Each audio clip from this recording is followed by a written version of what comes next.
लखनऊ की, जहां पर धर्मांतरण के 2 आरोपियों की गिरफ्तारी के बाद लगातार रोज नए खुलासे हो रहे हैं। ताजा खुलासा जो हुआ है उसके मुताबिक धर्मांतरण के लिए विदेशों से फंडिंग की जा रही थी। वहीं एक रजिस्टर भी पुलिस के हाथ लगा है जिसमें धर्मांतरण कराने वालों का काला चिट्ठा दर्ज है।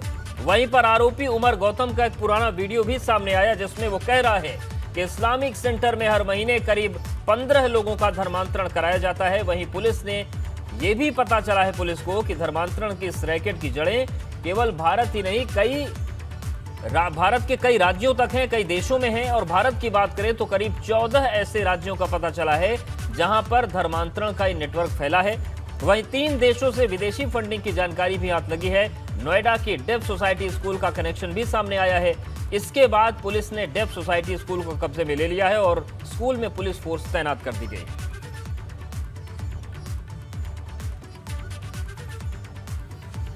तो धर्मांतरण का जो कनेक्शन है उसकी पड़ताल जैसे जैसे हो रही है वैसे वैसे मामला बड़ा होता जा रहा है, विस्तार में बढ़ रहा है। और सबसे बड़ी बात यह कि जो व्यक्ति पकड़ा गया है उमर गौतम, इसने खुद खुलासा किया है कि किस तरीके से हर महीने लगभग 15 लोगों का धर्मांतरण होता है। 1000 से ज्यादा लोगों का धर्मांतरण ये करा चुका है। और जांच पड़ताल में एजेंसियों की भी बात पता चली है कि 14 राज्यों में धर्मांतरण का नेटवर्क फैला है। विदेशी फंडिंग भी लगातार हो रही है। और उमर गौतम खुद अपने बयान में ये कह रहा है कि केवल भारत ही नहीं, पोलैंड, अमेरिका जैसे जो देश हैं वहां के लोगों को भी धर्मांतरित किया गया है।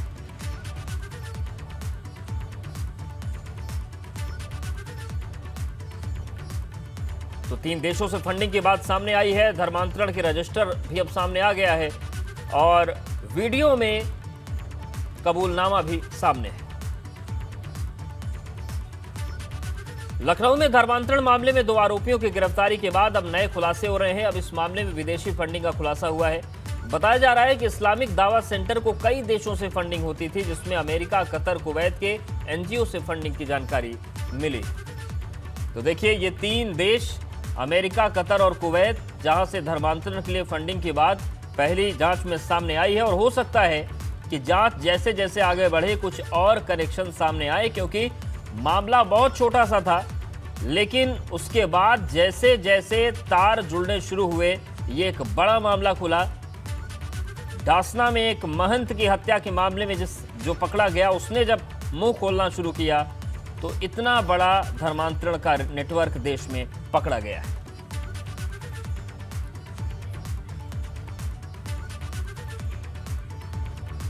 तो देखिए, ये राज्य हैं जहां की पहली जानकारी मिली है जहां पर धर्मांतरण के तार फैले हैं। तो पहला है उत्तर प्रदेश, देश की राजधानी दिल्ली, बिहार, झारखंड, पश्चिम बंगाल, गुजरात, राजस्थान में भी धर्मांतरण का तार इनका जुड़ा हुआ है। आगे बढ़े तो हरियाणा, हिमाचल प्रदेश, तेलंगाना, आंध्र प्रदेश, असम, केरल, छत्तीसगढ़, ये 14 राज्य हैं पहले शुरुआती जहां पर धर्मांतरण के तार मिले हैं।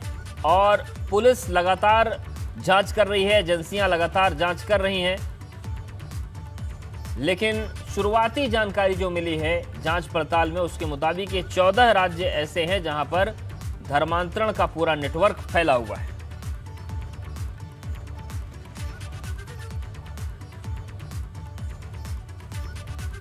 और इस पूरे मामले पर ADG law and order Prashant Kumar ने क्या कुछ कहा है, सुनवाते हैं आप।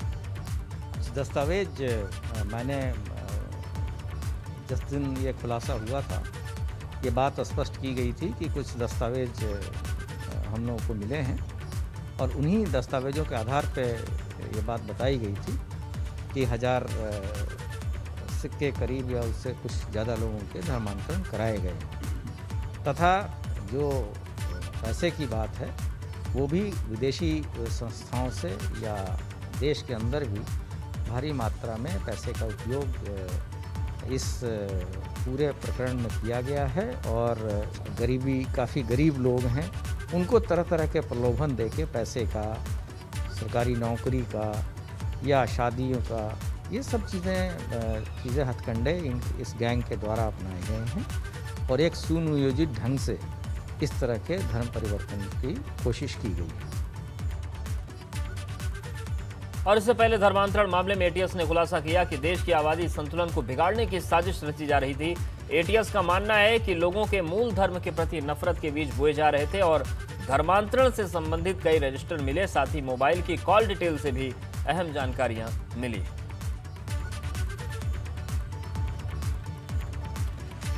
और बड़ी खबर फतेहपुर से है। धर्मांतरण कांड में आईबी ने अलर्ट जारी किया है। जिले के एक स्कूल में विदेशी फंडिंग की आशंका आई है। एटीएस ने एलआईयू से इस मामले में अहम जानकारियां मांगी हैं।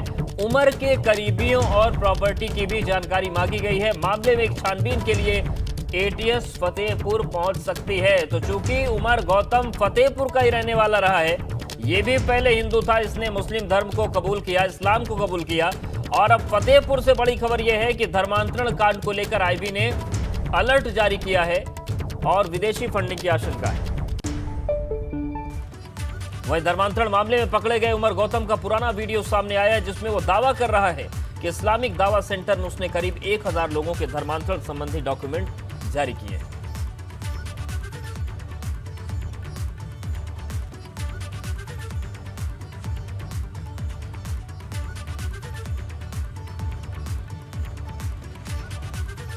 तो उमर गौतम ने खुद एक सभा में यह दावा किया, इस्लामिक दावा सेंटर में यह दावा किया कि हर महीने लगभग 15 लोगों को इस्लाम में लाया जाता है, धर्मांतरित कराया जाता है।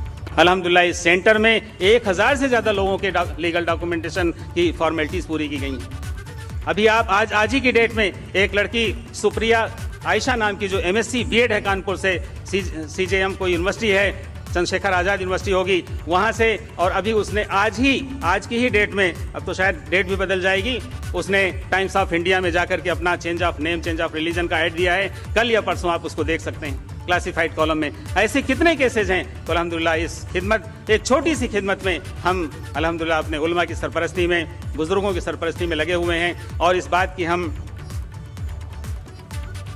कोशिश करते हैं कि ऐसे लोगों की मदद हो जो दीन कबूल करते हैं। दीन और इस बीच धर्मांतरण मामले में इस्लामिक दावा सेंटर को जो फंडिंग हुई है उसमें लखनऊ की अलहरम एजुकेशन एंड वेलफेयर फाउंडेशन का भी नाम आया है। ये मलियाबाद के रहमान खेड़ा में है और करीब 2 साल से बंद चल रहा है। फाउंडेशन के केयरटेकर का कहना है कि कोरोना वायरस की वजह से सेंटर में पढ़ाई नहीं हो रही है। सेंटर के संचालकों का कहना है कि उनकी तरफ से किसी भी संस्था को कभी कोई फंडिंग नहीं की गई है। इस बीच धर्मांतरण मामले में नोएडा डेफ सोसाइटी स्कूल का नाम सामने आने के बाद स्कूल के बाहर सरगर्मी बढ़ी हुई है। पुलिस ने पूरे स्कूल को अपने कब्जे में लेकर फोर्स की तैनाती कर दी है। इससे स्कूल के अंदर से कोई दस्तावेज या सामग्री गायब न होने पाए। दरअसल यहां पर पढ़ने वाले बच्चों को धर्मांतरण कराया गया और यही वजह है कि अब इस पूरे मामले की जांच शुरू हो गई है।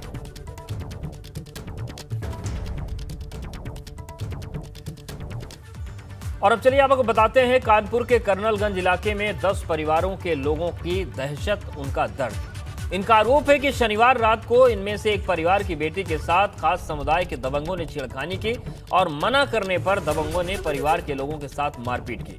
पुलिस ने इस मामले में 9 नामजद और 3 अज्ञात लोगों के खिलाफ केस दर्ज किया है। वहीं जिस तरह से हालात पनपे उसके बाद मोहल्ले के कुछ परिवारों ने अपने घर के बाहर पलायन के संदेश चस्पा कर दिए हैं।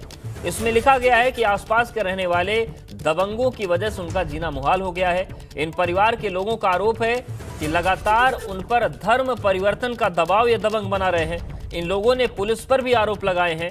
पुलिस ने हालांकि गिरफ्तार किए 2 लोगों को छोड़ दिया। वहीं पुलिस का कहना है कि धमकी देने के मामले की एफआईआर दर्ज की गई है और माहौल खराब करने की कोशिश करने वालों के खिलाफ एनएसए के तहत कार्रवाई की जाएगी। लेकिन सवाल ये उठता है कि जिन पुलिस वालों ने शह दी है उन पर कार्रवाई कब?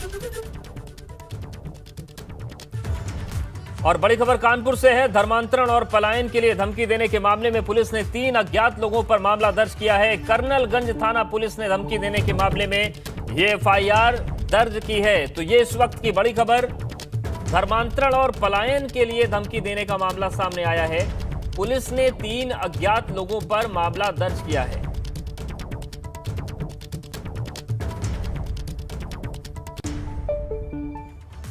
और 26 जून को अपने प्रभार वाले जिलों में सभी मंत्री जाएंगे। तीसरी लहर से निपटने के लिए बच्चों को मेडिकल किट बांटी जाएगी। पंचायत अध्यक्ष प्रत्याशियों के नामांकन में भी ये मंत्री मौजूद रहेंगे। तो 26 जून को प्रभार वाले जिलों में मंत्री पहुंचेंगे।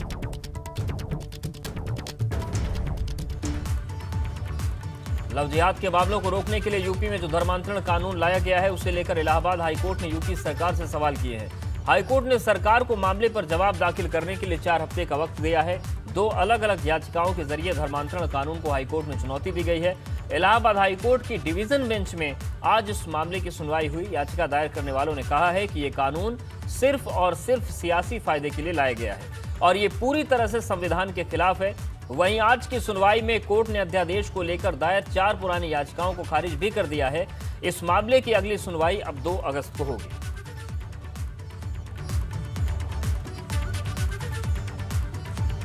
गाजियाबाद में बुजुर्ग की पिटाई मामले में ट्विटर इंडिया के एमडी मनीष महेश्वरी कल पुलिस के सामने पेश होंगे, जहां पर आपत्तिजनक ट्वीट्स को लेकर पुलिस उनसे पूछताछ करेगी। कल सुबह 10:30 बजे ट्विटर के एमडी को पुलिस के सामने पेश होना है और इसके लिए पुलिस ने अपनी तैयारी पूरी कर ली है। आपको बता दें कि गाजियाबाद में बुजुर्ग की पिटाई वीडियो वायरल हुआ है, जिसके बाद कई लोगों ने इसे लेकर आपत्तिजनक ट्वीट कर माहौल खराब करने की कोशिश की। कोविड प्रबंधन को लेकर भाजपा के राष्ट्रीय संगठन महामंत्री बीएल संतोष ने सीएम योगी की तारीफ की। बीएल संतोष ने सोमवार को प्रदेश के सभी महामंत्री, 6 क्षेत्रीय अध्यक्ष और सरकार के मंत्रियों के साथ कोरोना प्रबंधन को लेकर चर्चा की, जहां से मिले फीडबैक के बाद देर रात बीएल संतोष ने ट्वीट कर सीएम योगी आदित्यनाथ के कोरोना प्रबंधन की तारीफ की। उन्होंने कहा कि हफ्ते भर में उत्तर प्रदेश में संक्रमण की दर में 93% की कमी आई है, जो कि शानदार है। उन्होंने कहा कि एक नगर निकाय की आबादी के बराबर प्रदेश वाले सीएम कोरोना को कंट्रोल नहीं कर पा रहे हैं।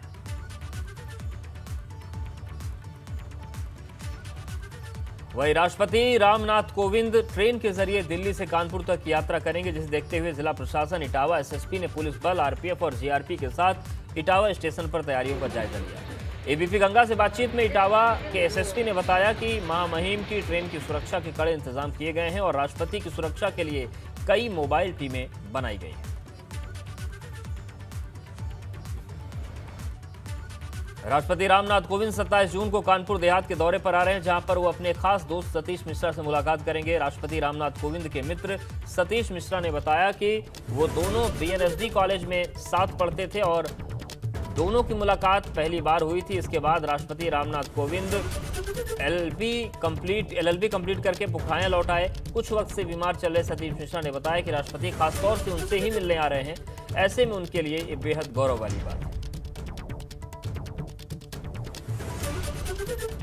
हमारे 30 साल पुराने अच्छे मित्र हैं और हर काम काज में उन्होंने हमको बुलाया। उनकी लड़के की शादी में भी हम गए थे, राष्ट्रपति की ओर हमको लेनी थी तो भी उन्होंने हमको बुलाया था, हम उसमें भी गए थे। तो अभी जब परसों जितना डीएम ने हमको बताया उस हिसाब से तो शायद हमको लगता है आधे घंटे का उन्होंने समय हमको देखने के लिए उससे कहा होगा डीएम से कि भैया हम आधा घंटा वहाँ भी उनके साथ रहेंगे। वाराणसी में पंचायत चुनाव की सरगर्मी चरम पर पहुंच गई है। यहां पर सपा ने चंदा यादव और भाजपा ने पूनम मौर्य को जिला पंचायत अध्यक्ष का उम्मीदवार बनाया है। वाराणसी जिला पंचायत अध्यक्ष चुनाव में मुख्य लड़ाई भी सपा और भाजपा के बीच देखी जा रही है और यहां की 40 सीटों को लेकर मंथन जारी है। सपा के जिले में 16 जिला पंचायत सदस्य हैं, जबकि भाजपा से सिर्फ 6 सीट हासिल हुई है। कांग्रेस ने वाराणसी में 5 सीट पर जीत दर्ज की है और बसपा को भी 5 सीट मिली है। सुभाषपा के भी 2 जिला पंचायत सदस्य बने हैं, जबकि बाकी बचे सभी निर्दलीय उम्मीदवार हैं। वाराणसी में जिला पंचायत अध्यक्ष चुनाव को लेकर जहां भाजपा जीत का दावा कर रही है, वहीं सपा भाजपा पर सरकारी दबाव बनाने का आरोप लगा रही है।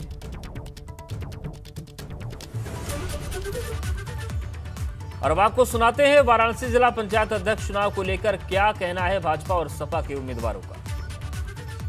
जिला पंचायत अध्यक्ष का चुनाव भाजपा भारी बहुमत के साथ जीते और माननीय प्रधानमंत्री जी के संसदीय क्षेत्र में विकास का कार्य अग्रसर हो। चैलेंज तो देखिए है हमारे पास और हमारी पूरी कोशिश रहेगी कि हम लोग चुनाव जीते। और अभी हम लोगों के पास पूरे 27 सदस्य हम लोगों के साथ जुड़े हैं और आगे जब तक बहुत से 3-4 लोग अभी संपर्क में हैं हम लोगों के और हो सकता है कि 30 तक जब तक हम लोग के साथ 3-4 लोग और जुड़ जाएं और संख्या 30 हो जाए।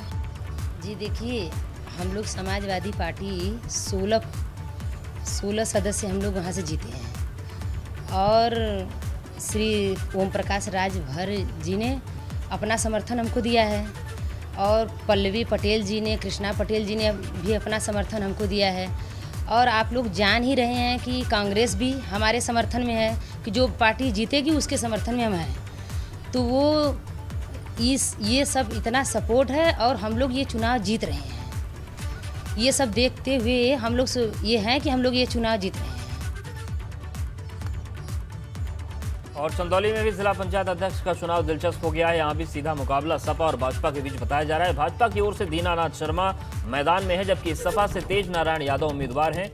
चंदौली में कुल 35 जिला पंचायत सदस्य वोटिंग करेंगे, जिसमें सपा के पास 14, भाजपा के पास 8 सदस्य हैं। संख्या बल में सपा मजबूत है, लेकिन बावजूद इसके भाजपा चुनाव में जीत के दावे कर रही है, जिसे लेकर सपा से पूर्व सांसद रामकिशुन ने भाजपा पर चुनाव में धनबल और बाहुबल इस्तेमाल करने का आरोप लगाया है, जबकि भाजपा का कहना है कि सपा पहले ही हार मान चुकी है। जिला पंचायत के सदस्यों का चुनाव अभी विगत दिनों हुआ। जनपद चंदौली में और पूरे प्रदेश में समाजवादी पार्टी बहुमत के साथ जिला पंचायत सदस्यों को जिताने और जीतने का काम किया है। भारतीय जनता पार्टी को प्रदेश की जनता ने नकार दिया। कहीं भी भारतीय जनता पार्टी का जिला पंचायत अध्यक्ष के चुनाव में बहुमत नहीं है। करीब करीब 60 जिलों में समाजवादी पार्टी का बहुमत है और अन्य जिलों में दूसरे दल हैं। तो चुनाव जीत गए हैं और हतोत्साहित होकर के उन्होंने अपनी हार को स्वीकार भी कर लिया है। एक बात मैं कहना चाहता हूं कि समाजवादी पार्टी जब जब सरकार में रही है, खरीद फरोख्त, सरकार का दुरुपयोग, लूटपाट, इसी आइडियोलॉजी पर उन लोगों ने काम किया है। वो शुचिता पर कभी काम नहीं किए हैं। और हम भारतीय जनता पार्टी की जब शपथ लेते हैं तो पंच निष्ठाओं पर काम करते हैं। गोरखपुर में भी जिला पंचायत अध्यक्ष पद के चुनाव के लिए भाजपा ने प्रत्याशी घोषित कर दिया है। भाजपा ने यहां पर पूर्व मुख्यमंत्री रहे दिवंगत वीर बहादुर सिंह की बहू साधना सिंह को प्रत्याशी बनाया है। आपको बता दें कि साधना सिंह करपेयरगंज से भाजपा विधायक फतेह बहादुर सिंह की पत्नी है। उन्होंने कहा कि वो पीएम मोदी और सीएम योगी आदित्यनाथ के विकास के काम के आगे उसको ले जाएंगे। एबीपी गंगा से उन्होंने खास बात की। अब जीत तो तकरीबन है ही, क्योंकि जहाँ तक मोस्टली सारे सदस्य मेरे कांटेक्ट में हैं। बाकी विकास का मुद्दा मेरा शुरू से रहा है। मैं विकास ही करने के, मेरा जिला पंचायत में 5 साल पिछले उसमें भी कार्यकाल में रही हूँ। लोगों ने मेरी कार्यप्रणाली देखी है और उससे वो लोग काफ़ी प्रभावित है। हम उस वक्त भी विकास किया था और विकास के मुद्दे के लिए मुझे जहाँ तक भी जितनी भी लड़ाई लड़नी पड़ेगी मैं बराबर लड़ूंगी। क्या लगता है कौन सा ऐसा काम था जो पिछली बार आपसे रह गया और उसको तेज गति से पूरा करना है और विकास के रथ को आगे बढ़ाना? ऐसा तो मोस्टली ऐसे कोई काम, बहुत विशेष काम ऐसे नहीं है जो अधूरे रहे, क्योंकि विकास का कार्य तो हमेशा चलता ही रहता है। हमें कभी ना कहीं ना कहीं कुछ ना कुछ कमी आती ही रहती है। तो और इतना समय नहीं होता है हमारे पास कि हम इतने पूरे मंडल का विकास कर पाएँ। लेकिन कोशिश हमारी रहेगी कि हम पूरी तरीके से कोशिश करें अपने सदस्यों के सहयोग से। और ये भी कोशिश मेरी रहेगी कि मैं जिला पंचायत की आय भी कैसे बढ़ा सकती हूँ, इस बारे में भी थोड़ा सा मैं वो करूँगी, सोचूंगी। और अब बात करते हैं आगरा की, जहां पर राज्य मंत्री उदयभान सिंह की शिकायत पर सीएमओ ने बड़ी कार्रवाई की है, जिसके बाद जिला स्वास्थ्य विभाग में तैनात क्लर्क शिवकांत दीक्षित की ड्रेस को बदल दिया गया है। आपको बता दें कि पिछले साल पारस अस्पताल को सील किया गया था और इस क्लर्क ने अस्पताल को खुलवाने में मदद की थी। क्लर्क शिवकांत दीक्षित का बेटा पारस अस्पताल में ही लैब भी चलाता है।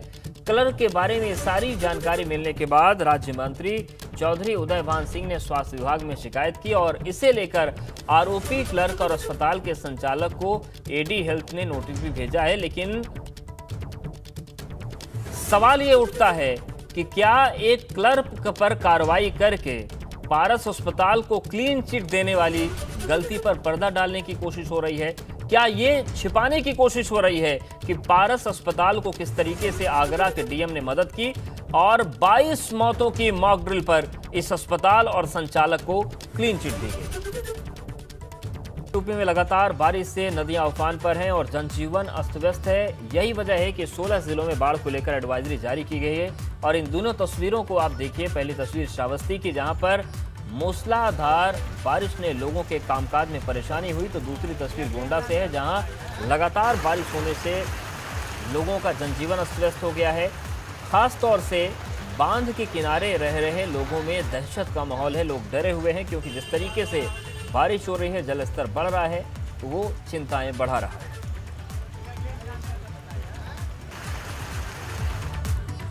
यूपी के बलिया में घाघरा नदी का जलस्तर डीएसपी हेड पर खतरा बिंदु को पार कर गया। इसकी वजह से इलाके में गांव में बाढ़ का खतरा बढ़ गया है। नदी का जलस्तर तेजी से बढ़ने की वजह से स्थानीय लोग दहशत में। नदी के अंदर चला गया।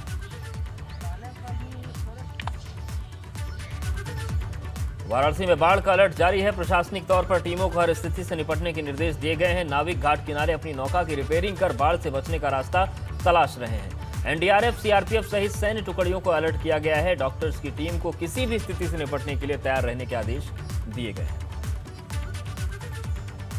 बाढ़ को लेकर प्रशासन तैयार है। वहीं घाट किनारे भी आप देखिए, ये नाविक अपनी तैयारी कर रहे हैं, नौका की रिपेयरिंग कर रहे हैं और इसके साथ ही आने वाली जो बाढ़ का विकराल रूप है वो कहीं इनकी नौका को नुकसान न पहुंचा दे, इसके लिए ये भी अलर्ट हैं। हमारे साथ नाविक समाज के लोग मौजूद हैं। नाम जानेंगे आपका? मेरा नाम अरविंद कुमार साहनी है।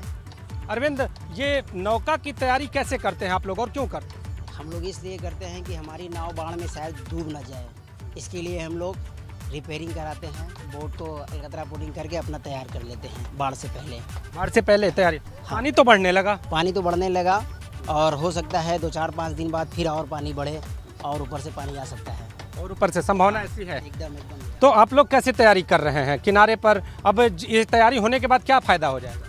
तैयारी होने के बाद फ़ायदा कुछ नहीं, बस यही है कि हमारा नाव ठीक से रहेगा, बाढ़ भर डूबेगा उबेगा नहीं, इसके लिए हम लोग रिपेयरिंग कराते हैं। तो नौका की रिपेयरिंग भी जारी है और जब बाढ़ अपने विकराल रूप में आएगी उससे पहले ये नौका बाढ़ से लड़ने के लिए पूरी तरह से तैयार होगी। कैमरामैन विशेष के साथ नीतीश कुमार पांडे, एबीपी गंगा, वाराणसी।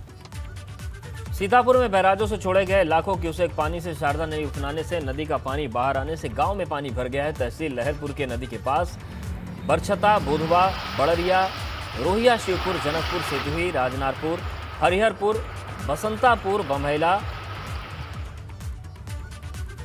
मोगलापुर, छतांगुर जैसे तमाम जो इलाके हैं, यहाँ पर बाढ़ का खतरा बढ़ गया है।